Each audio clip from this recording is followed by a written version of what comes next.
Magandang buhay mga ka-travel. Dahil Saturday ngayon at medyo hindi maganda yung pakiramdam natin, bed muna tayo. At sana okay kayo at sana wala kayong nararamdaman at isang magandang at mapagpalang araw sa inyo. Tanghali, gabi, saan man kayo nasa mundo. Basta ako nandito lang po sa bahay sa kwarto at medyo nagre-relax. Napagod ng the whole week, magre-relax, medyo masama ang pakiramdam. Kaya pagbigyan nyo na si Ka-Travel. Dito muna tayo mag-i-intro. At habang nagre-relax tayo, in the same time, babanding tayo kay Mrs. Diyan, babanding tayo kay Mrs. Tapos ang isa pang dapat nating pakita sa inyo at ipapakita ko sa inyo ngayon habang nagbabanding ako sa kanya, eto, Ka-Travel. Habang tayo nagbabanding, yan, nanonood kami ng Korea teledrama niya. Ayan po, pinapanood namin yan. Ayan, at syempre, kasabay ng pagbabanding namin ganyan, magmamumukbang kami ng kaunti dito at papakita ko sa inyo kung ano yung minumukbang namin.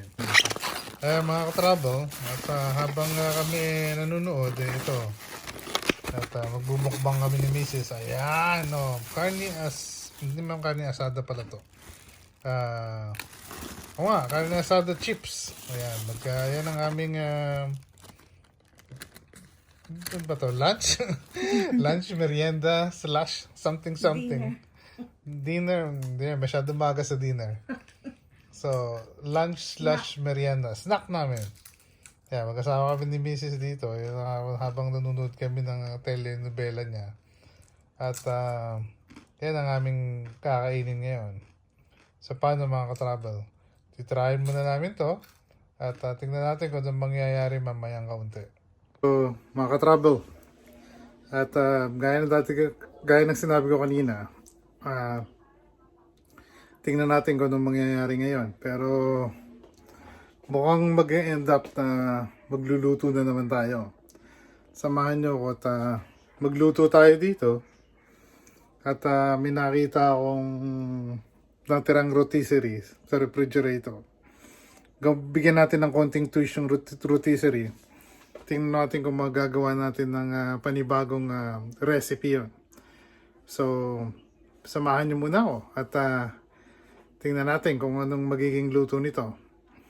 Pero for the meantime, sinilip ko na yung laman ng rep ko at kinuha ko na yung mga maaari nating gamitin na recipe natin. So pakita ko sa inyo at sana maging okay ito at meron kasi akong susubukan na sana gumana. Ito, pakita ko sa inyo ang mga recipe. So mga travel, ang recipe natin ngayon, meron tayong carrot dyan. Meron tayong sibuyas. Ito yung natirang rotisserie natin. Tapos ito yung sinasabi ko sa inyong twist. Dahil wala tayong repolyo. Meron akong ginadgad na papaya. Subukan natin gamitin yung papaya. Tingnan natin kung anong magiging lasa. So, syempre, meron tayo yung diyang, alam niyo, kung tawagin sa Pilipinas, bola-bola. Or chorizo ba kung ano man. Basta yan, no? At, syempre, kawali. At yung ating Mickey nasa likod. Gagawa tayo ng pancit style na Mickey. Tingnan natin kung anong magiging mangyayari. Hindi ko rin alam kasi alam niyo na. Recipe ni Ka-Travel. Gaya ng dati, hindi po ako eksperto dito. At ito lang po yung gagawin natin na recipe para kung ano yung laman ng rep, para walang masayang na pagkain, ang recycle natin. So paano? Simulan na po natin. Buksan na natin itong ating stove dito. Yan. Medyo high fire konti. Para matuyo yung kawali natin at lagyan natin ng olive oil. Olive oil po ginagamit ko mga ka-travel. At syempre, buksan na natin itong pan natin dyan. Buksan natin para yung usok lumabas. So, hintayin ko lang kung minute. Lagyan natin ng oil. Balik ako. Mga travel din. Nalagyan na po natin ng oil. Yun, no?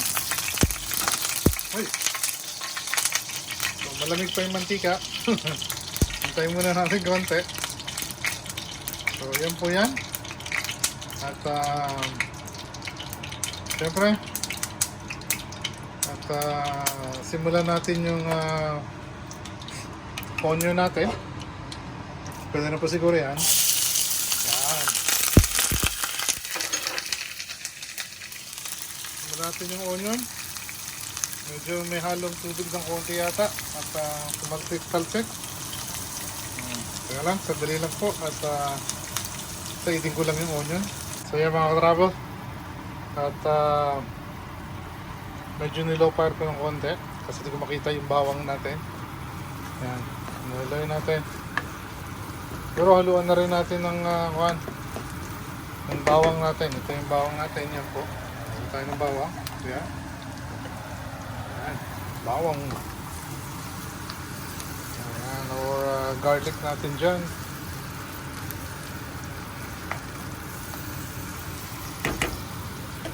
Kunti pa. Yan.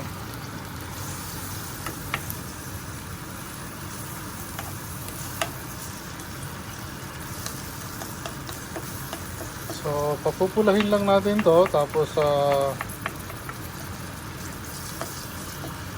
tuloy lang natin konti. Tapos, halo natin yung carrots. Yan. So, try lang tayo ng konti. Ayan, mga ka-travel. Medyo, nag-golden brown na ng konti yung sibuyas at bawang natin. So maaari na siguro nating ihabol yung carrot kasi para lumambot yun. Kasi yung ibang recipe naman natin naluto na yun. Kagaya ng chicken natin, rotisserie yun. So medyo luto na yun. Hindi na masyadong lulutuin. So, paano? Halo na natin itong carrots. Yan. Pasaluin lang natin yung bahagya. Para mag-blend.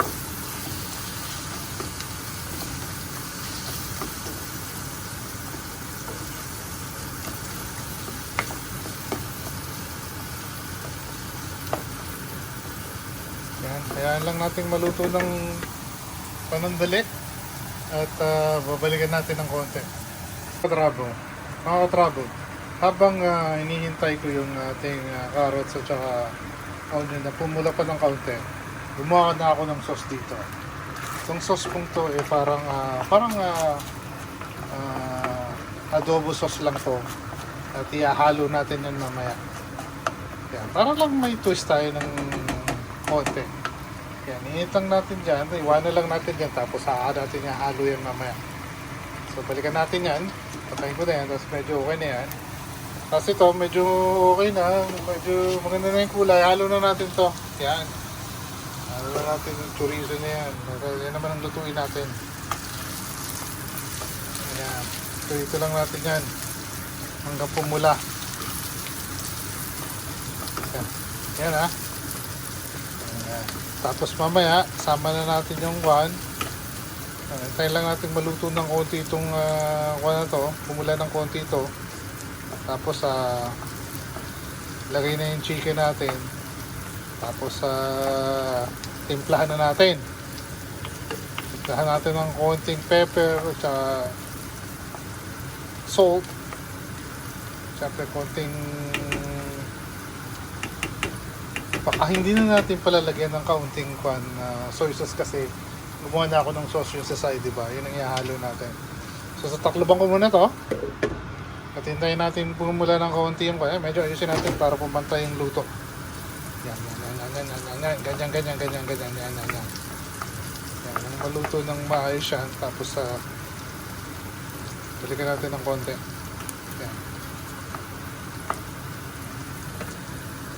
Ito ng kulay, diba? Kulay pa lang, medyo ulam na. Balikan natin. So yan mga ka-travel, medyo maganda na yung kulay ng ginagawa natin dito, halo na siguro natin itong chicken. Ayan.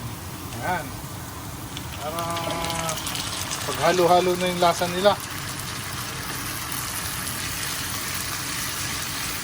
Sabay-sabay na silang maluto. Ayan, oh.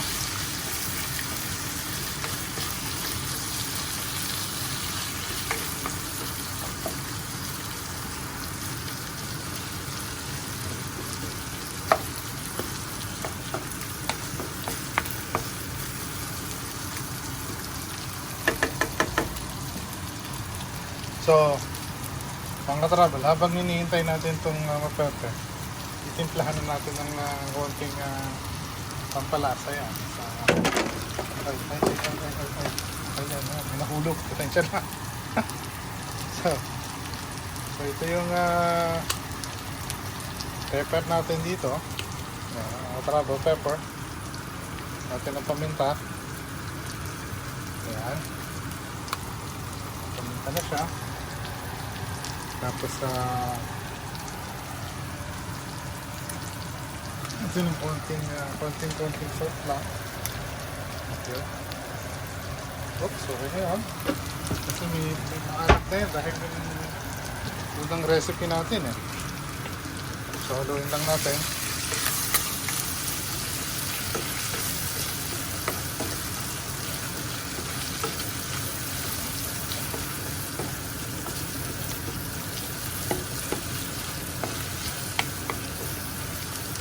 Ayan.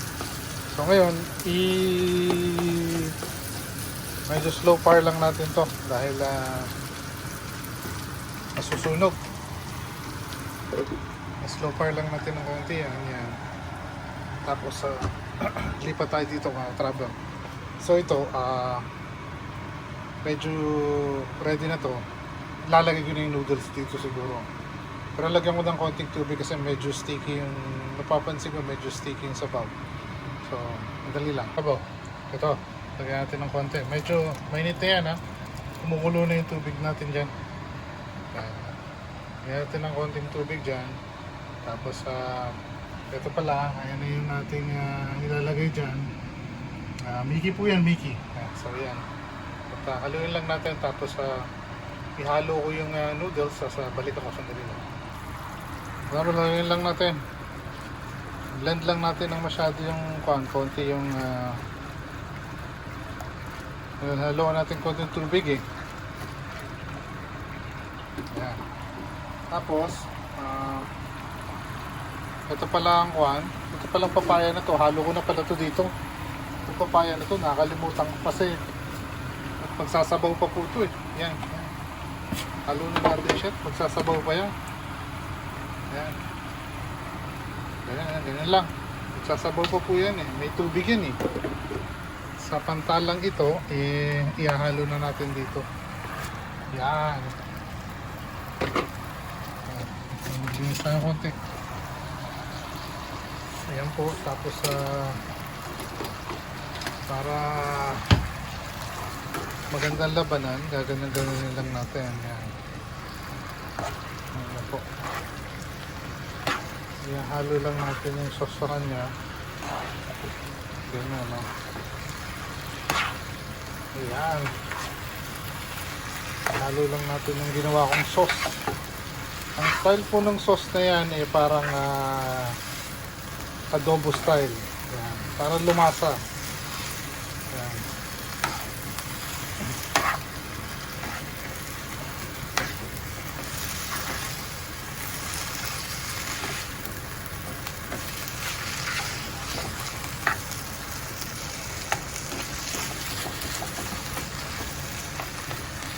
Yan po. Tapos i-low fire lang natin. Masyado malakas ang apoy. Yan. Tapos medyo halo-halo lang natin konti para di mag-dry. Yan.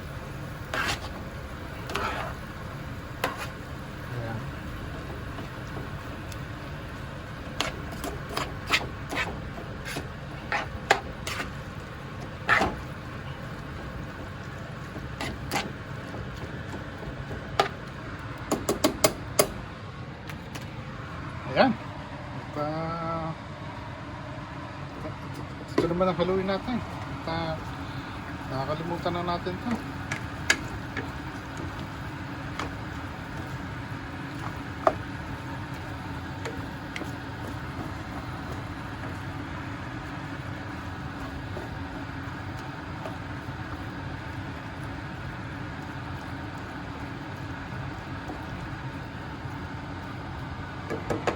Yan.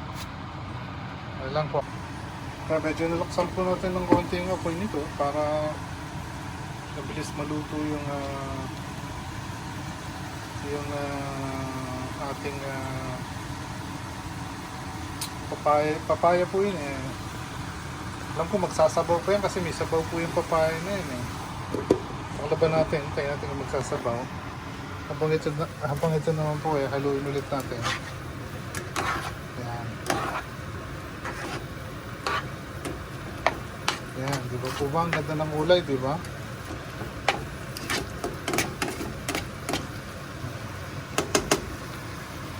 Kailangan po natin medyo maluto ng konti yung noodles dyan. Tapos, pwede na natin lagyan ng recado.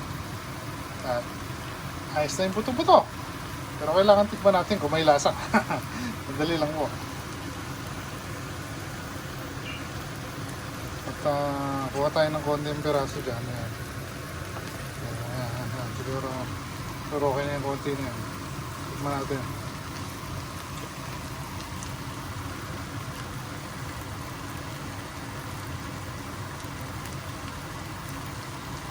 Ayan. Medyo manghang ng konti po ito kasi medyo manghang yung ginamit ko sauce. Pero mukhang okay na po. Yan. Isa pang halo pero pwede na to siguro.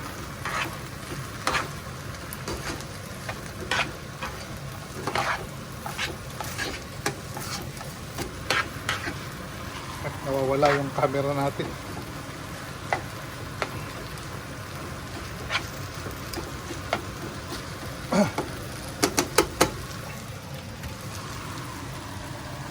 Okay na po yan. Tayo na lang natin yung pang-regado natin at tapos na yan. Mga travel, may dalawa pala kayong choices. Either, isa-serve nyo to tapos ilalagay nyo sa ibabaw o ihahalo nyo na to doon. Depende na sa inyo kung anong gusto nyo. Pero, para sa akin, siguro, ipaghiwalay na lang natin at subukan natin tikman. Ayan, ganyan. Magkahiwalay na kwan para sa medyo maliit kasi baka umapaw. So paano? Serve ko muna sa plate, pakita ko sa inyo, then tikman natin. Alright, sandali lang. Sa mga travel, ayan na po yung itsura niya. Ayan, no? Tingnan nyo. Oh, ha? Ayos, di ba?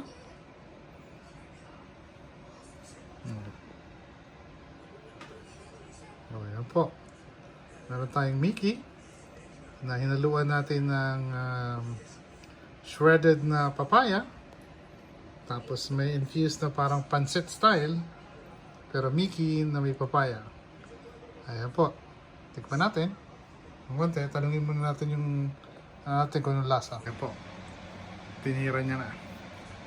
Tingnan natin kung anong magiging reaction niya. Ayan. Ayan. Ayos naman. It's good. Was good? Yeah. Pass? Okay. Ayos. So, naka-travel. Ito na po siya. Ayan, mainit na mainit pa. So, patikman po natin kung ako naman na magja-judge sa luto natin. Medyo ayusin natin ng konti. Ayan po.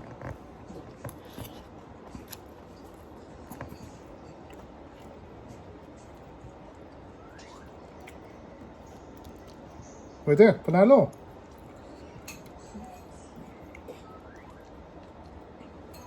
Hindi siya maalat kasi di naman natin masyadong nilagyan ng salt. Kasi nga yung sauce natin medyo may timpla na yon. So yan. So paano ka travel? Tirahin ko muna to bago pa tirahin ng iba. So isang magandang pagpalang araw sa inyo. Magandang buhay mga travel. Magandang buhay mga ka-travel hanggang sa muli! Please like, subscribe, and follow to stay informed about new uploads. Thank you for watching.